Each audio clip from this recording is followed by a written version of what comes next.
Hi everyone, this is Christine from christinestampingspot.blogspot.com, and today I want to show you a very quick video on how to do triple step stamping technique. Say that 10 times fast, right?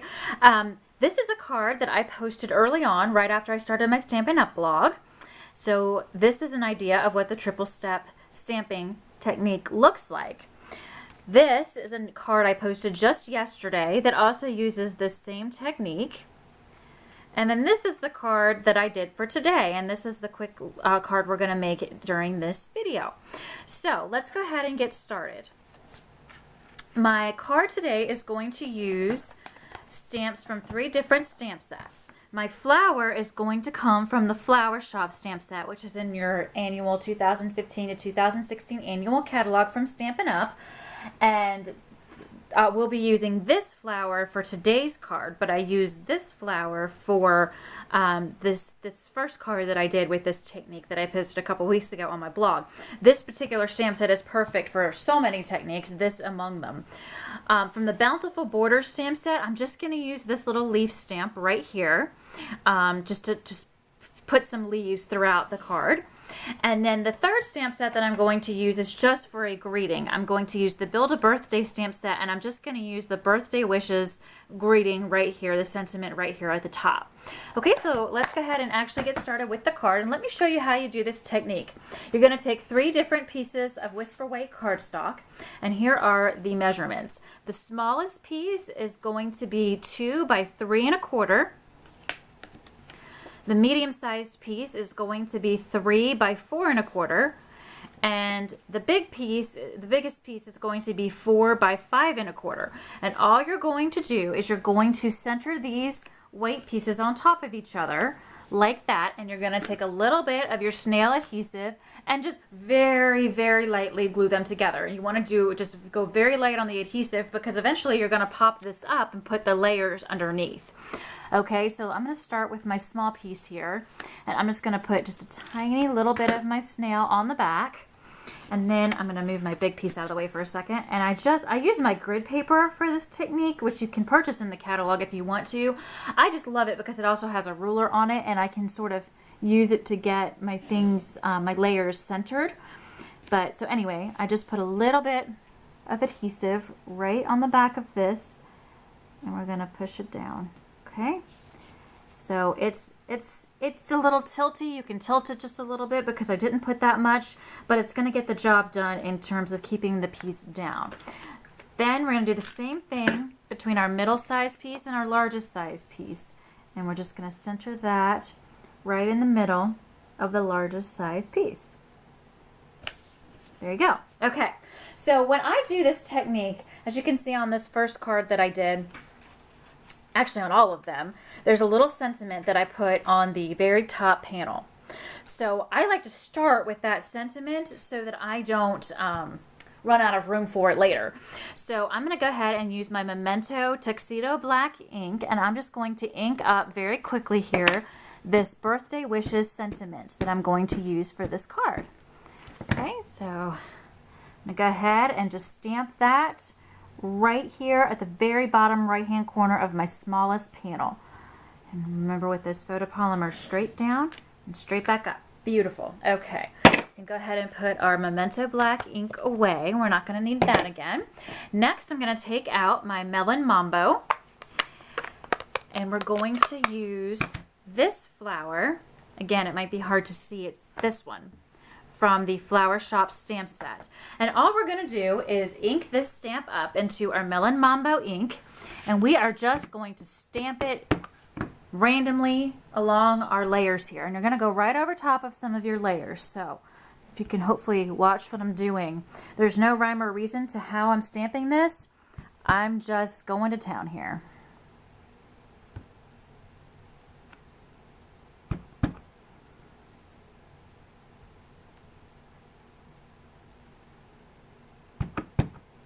I'm just going to turn my paper just a little bit as I'm doing this, just sort of help me plan where I'm going to put these. Let's put a little one up here in the corner.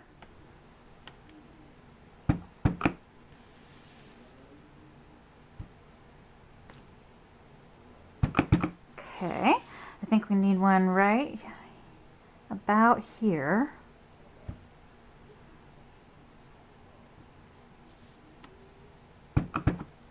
And again, there's no secret to this. There's no, this is exactly where you have to place it. Nothing like that. It's all just whatever looks good to your eye when you're going around and stamping this.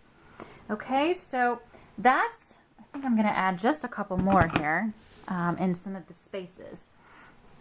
I'm going to put one, maybe right here and right here, just the tips. I need one, I think, right about here.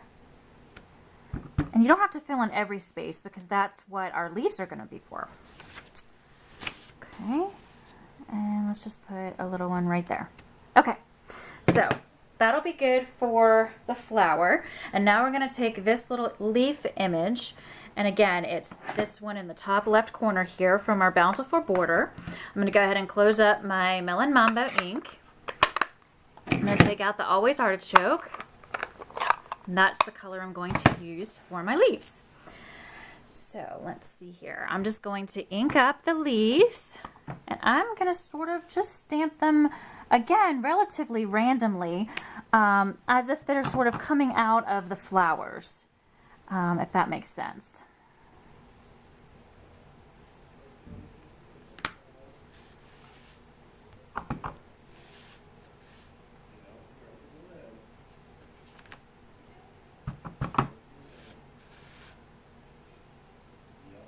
Okay, so as you can see, I am just honestly randomly stamping these leaves here.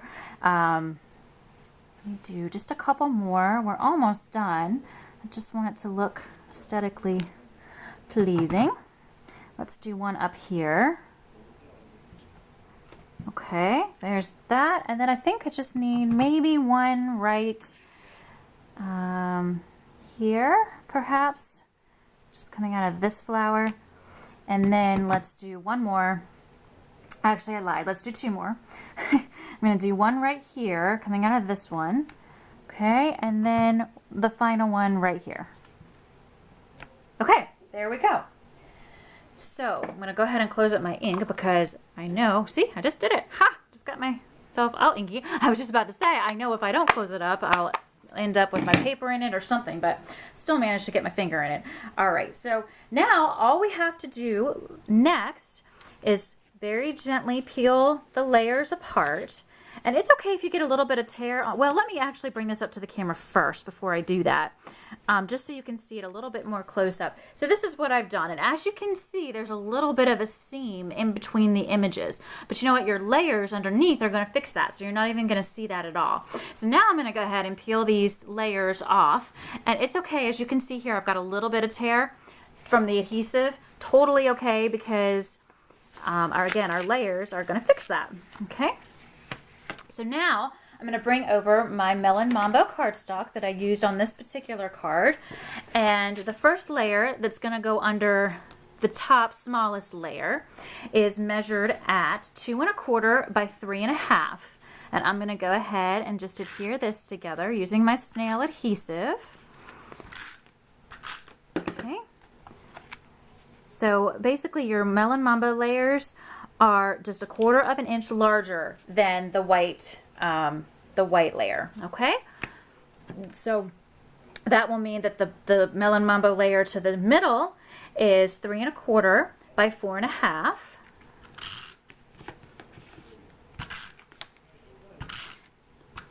Okay, so let's go ahead and layer that on here.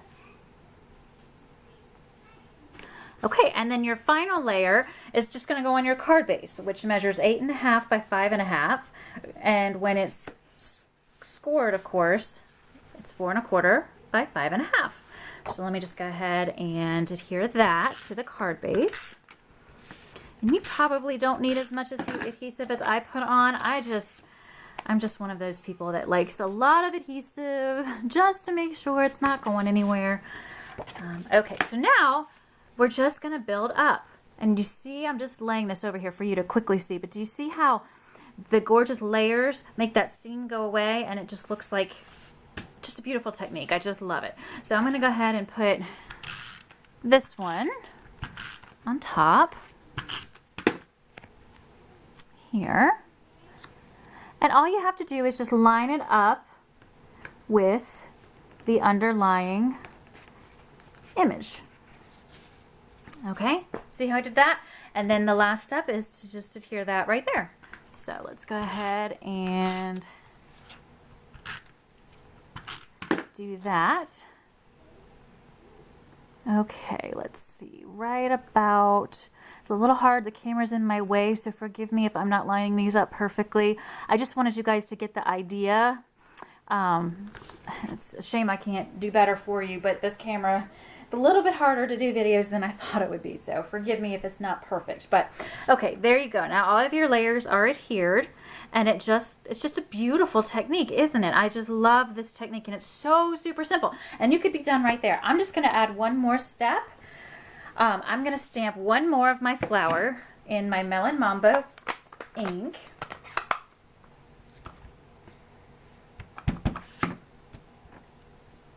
Okay, and then I'm going to go ahead and use the Pansy Punch, which coordinates with all of the flowers in this particular stamp set, and I am going to punch this out. Now, this punch is a little bit tricky, and sometimes you have to trim your paper so you can, because you have to wiggle it around just a little bit. So I'm just going to take some paper snips and just sort of trim this down just a little bit. Okay, let me put that aside, because you sometimes have to wiggle the paper around to find the exact spot to punch, because the petals are a little bit different at each side. Okay, there. What do you know? It looks like I got it right. No, I didn't. Let's see. See what I mean? It's just a little bit tricky. There are some, if you go on Etsy, there are some, or not Etsy, I'm sorry, Pinterest. There are some great ideas that folks have come up with on how to sort of mark your punch and your stamp so that you can line it up super easy every time. I have been so swamped trying to do videos and, you know, have a new posting for you guys every day, and I love doing it, but I just haven't had time to really kind of review those types of articles or blog posts yet. But I plan on it because I think it's going to be actually really helpful and save a lot of time in the long run. Okay, so now you see how I have that lined up. That's perfect. So we're just going to go ahead and punch it.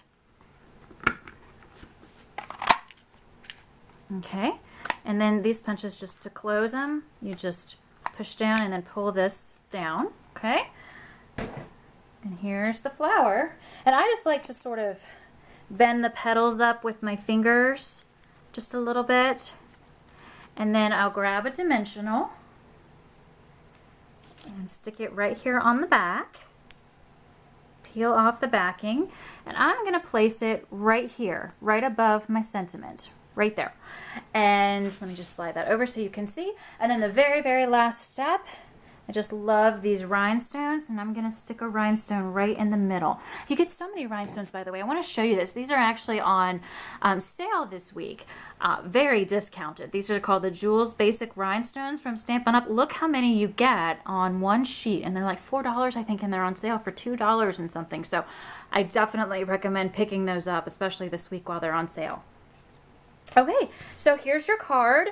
Again, using the triple step stamping technique. Here's another one that I did with just different colors, same flower stamp set, just a different flower used.